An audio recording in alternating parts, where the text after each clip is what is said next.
How to present your paper at an academic conference. Here are some 9 tips that might be useful for you.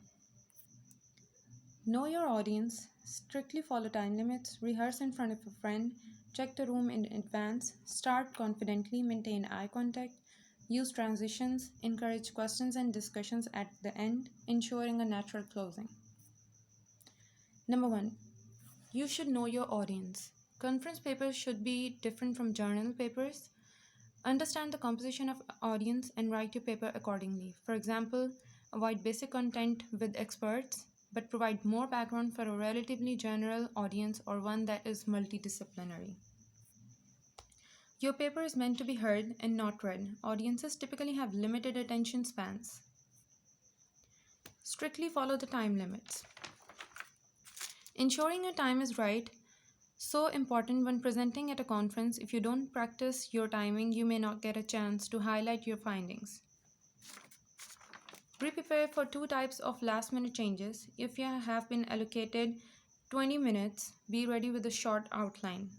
It might be possible, just in case, that the speaker before you has gone over has time limit and you only get 10 minutes to present. Keep some extra material handy in case you get 30 minutes instead of 20. It is unlikely that you will be the only speaker scheduled for the day. Your presentation session at a conference is likely to last for about 20 to 30 minutes. So always find out beforehand how much time has been allocated you and then prepare your material accordingly. Presenting at a conference is a core part of scientific communication for any researcher or academic. Finding the right conference with audience and successfully communicating your latest findings is a great way to enhance your career prospects. First thing you need to know about creating an effective conference presentation is not to dive headfirst into your slides. Start by making a clear outline first by simply sketching it out slide by slide and go in a flow to keep you on a track.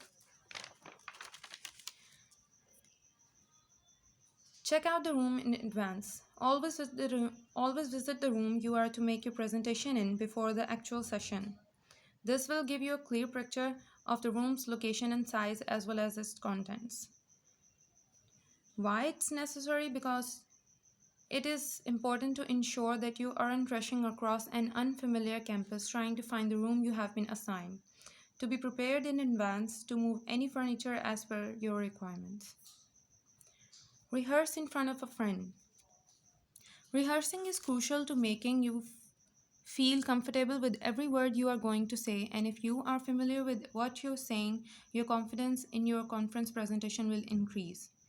Preparation is key to success. Preparing for anything is key, especially for conference presentation. You've prepared enough to find the right conference.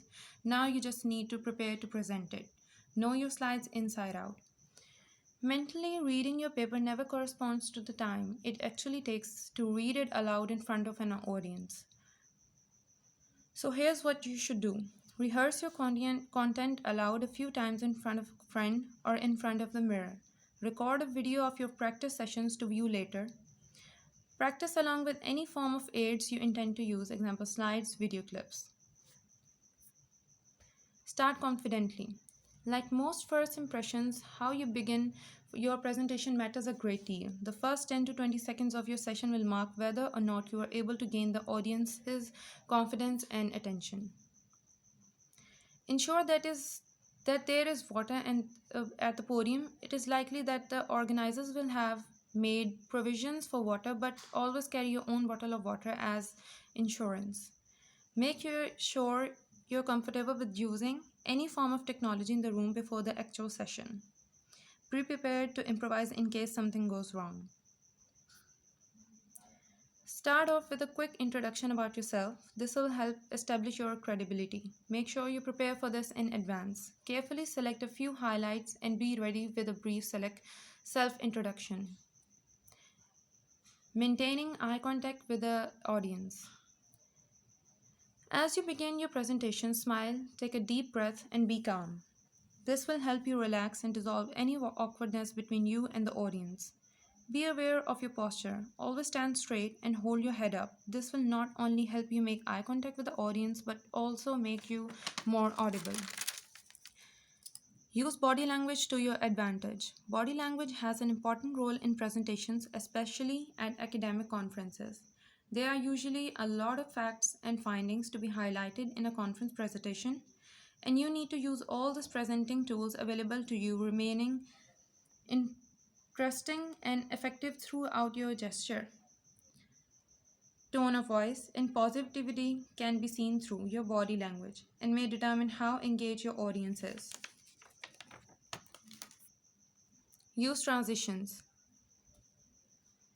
In case you're using the same idea twice, you can begin your statement with the similar idea is, or another example is, etc. When giving a point by point explanation, you should first mention the total number of points. For example, there are reasons for this. The first reason is. The second reason is, etc. When introducing a new section or idea, you could simply pause. Alternately, you could make a direct statement. Let's move to the next part of the presentation, or to move on to another idea. Images are key to elements to any presentation, whether it's a pie chart to show percentages or a strong image to convey a point visual, can be much more effective than words your audience may be able to understand. A little easier it is when your message is presented with visuals that relate to your content. Encourage questions and discussions. When questions are asked, if you don't understand a question, you could ask the person to rephrase it. In case where audience members are excited, unprepared, or are rambling, help them reframe a question. Don't panic if you don't know the answer to one or two questions. Instead, thank the person for raising the question and say you don't have or you don't explore this angle, but will definitely think about it. Give the audience cues by pointing out a weakness of the paper. However, don't worry if questions aren't raised even after you've asked a few times. Use transitions. While speaking, transitions are filler words that are used as you move from one idea to another. These will ensure that your presentation flows smoothly. Some useful transitions are furthermore, in addition, consequently, meanwhile, and finally. Ensure that the closing is natural. When you feel that you have answered enough questions or when you think that you are out of time, ask the audience if there are any more questions. Offer your contact information. Convey to the audience that you are open to receiving questions from them over email. If there are no more questions, then thank your audience for attending the session and walk off the stage or podium. After your conference presentation. Once your presentation session has come to an end, do not leave the room immediately. Take the time to interact further with people who could still have questions. It is also likely that some people might have questions that occur to them after you concluded the presentation or might want to talk to you one-on-one. Ensure that you have handouts and business cards ready for potentially interested individuals.